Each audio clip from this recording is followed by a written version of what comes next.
Welcome to a special and seriously chilling episode. Christmas is usually about joy, family, and good cheer, but tonight we're taking a look at the darker side of the holiday season. I've got 3 true horror stories to share with you, all with a Christmas twist. These aren't just spooky tales. They really happened, and they'll make you think twice about the holiday spirit. Our first story takes us back to Christmas Eve, 1945, in a small town in West Virginia. The Sodder family was enjoying a cozy holiday evening when a fire broke out, destroying their home. But what's truly terrifying is what came after. 5 children disappeared without a trace. Was it an accident, or something far more sinister?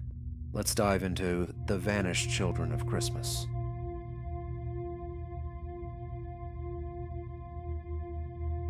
On Christmas Eve in 1945, George and Jenny Sodder, Italian immigrants living in Fayetteville, West Virginia, prepared for a peaceful holiday with their 9 children.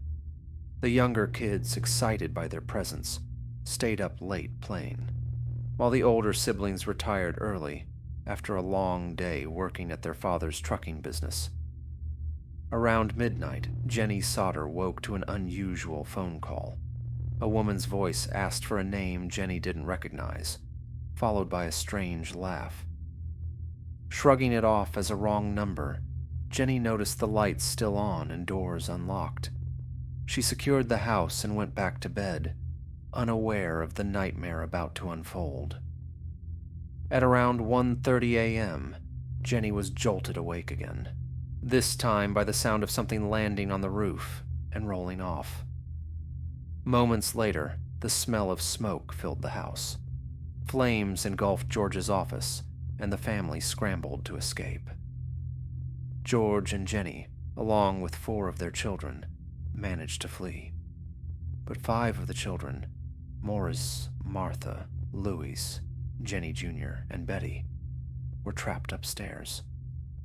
Desperate to save them, George attempted to retrieve the ladder he always kept near the house, but it had mysteriously vanished. His trucks, which he tried to use to climb to the second-floor window, refused to start despite functioning perfectly the previous day. Buckets of water were frozen solid, and the family could only watch in horror as the fire consumed their home. The local fire department, delayed by a complex communication chain and holiday staffing, arrived 7 hours later. No remains of the 5 missing children were ever found, leading the fire chief to claim the blaze had been so intense it cremated their bodies completely. Yet this explanation baffled the Sodders.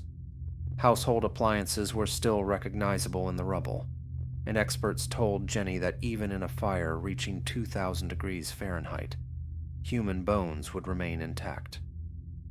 Suspicion mounted.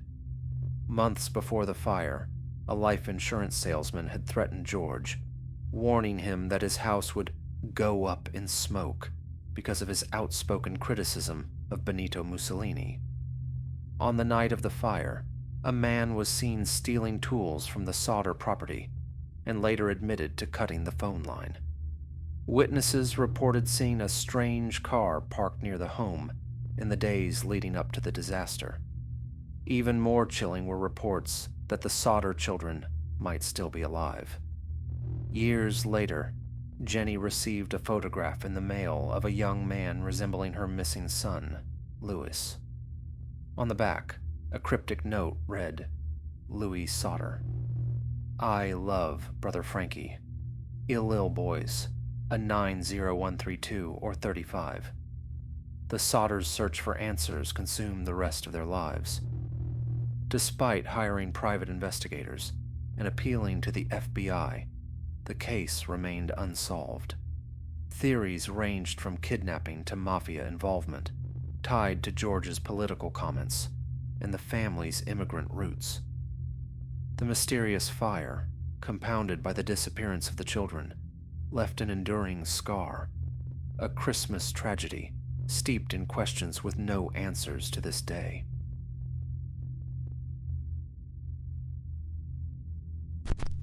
Next, we bring you a chilling story, set during what should have been a joyful Christmas Eve celebration.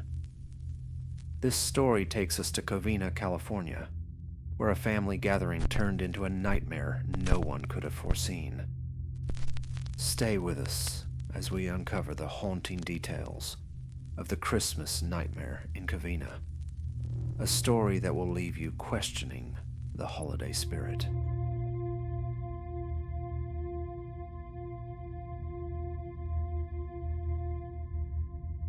In the quiet suburbs of Covina, California, the Ortega family gathered to celebrate Christmas Eve in 2008.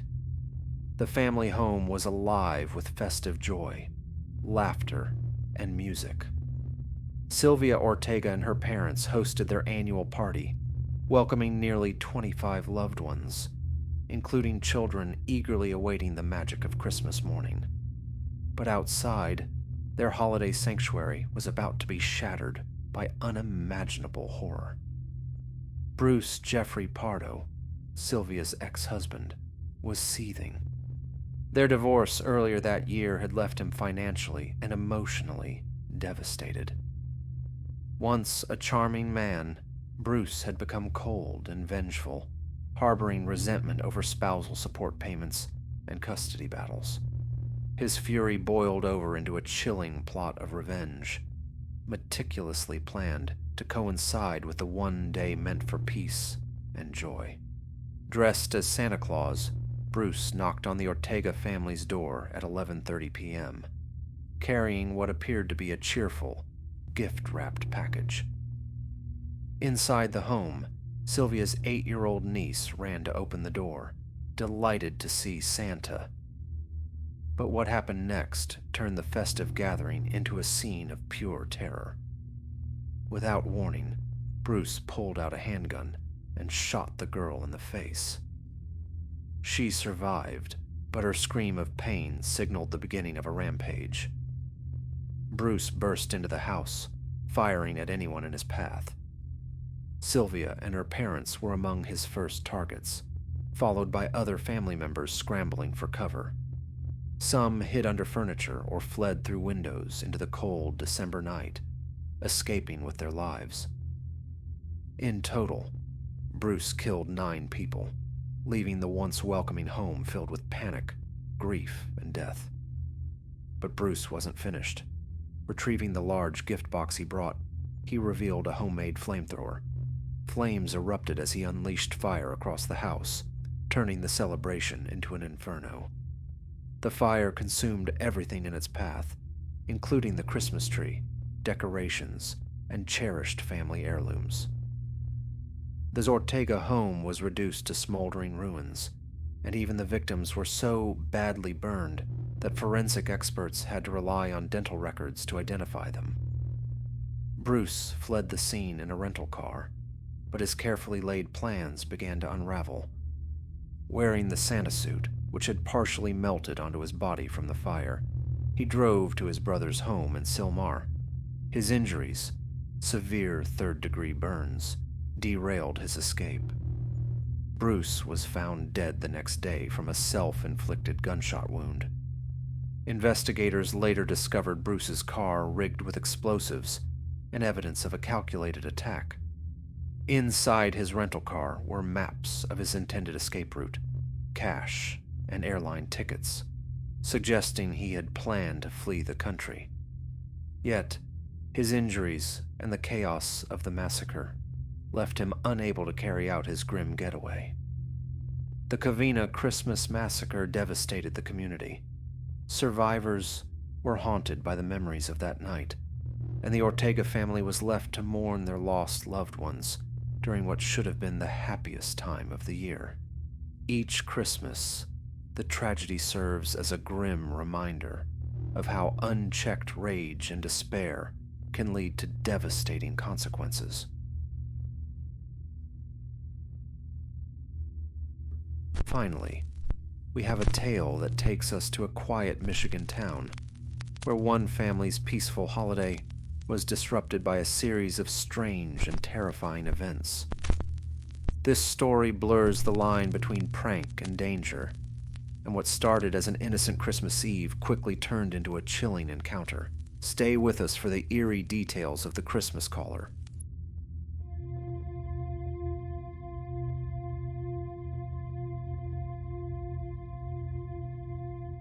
On Christmas Eve in 1997, a quiet suburban neighborhood in Michigan was the setting for a chilling and inexplicable series of events that would haunt one family forever. It all began with a simple phone call, a harmless mistake, they thought. But by the end of the night, it would be anything but. The call came late, well past the children's bedtime. The father, Mark, picked up the phone, expecting nothing out of the ordinary. At first, all he could hear was silence. Then came the faint sound of a whisper. "I see you," followed by another chilling phrase. "Do you believe in Santa?" Mark froze. Was this a prank? His first instinct was to dismiss it, but something about the voice sent a chill down his spine.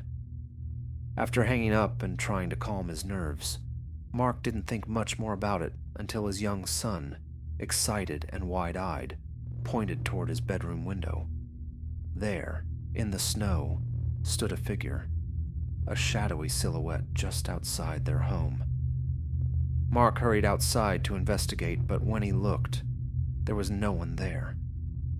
His breath came in sharp gasps as he scanned the yard, but everything appeared calm, or so he thought.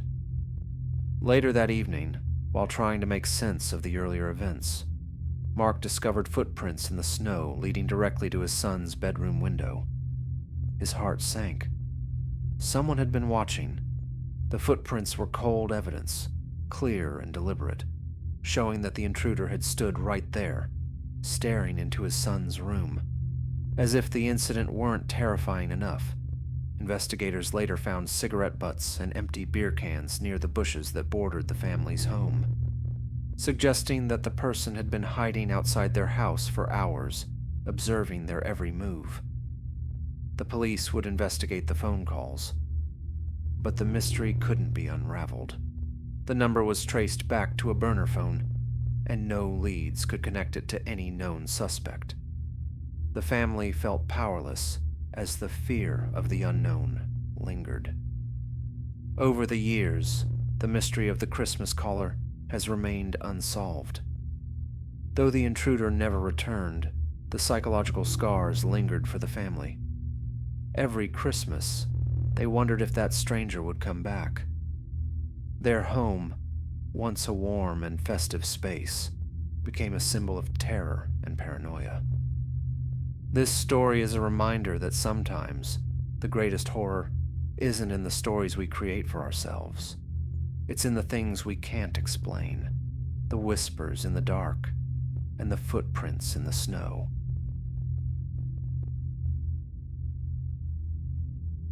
Thanks for joining us on this chilling journey through 3 true Christmas horror stories. If you enjoyed this episode, like and subscribe for more eerie tales. Don't forget to hit the notification bell so you never miss a story. Until next time, stay safe and keep your lights on.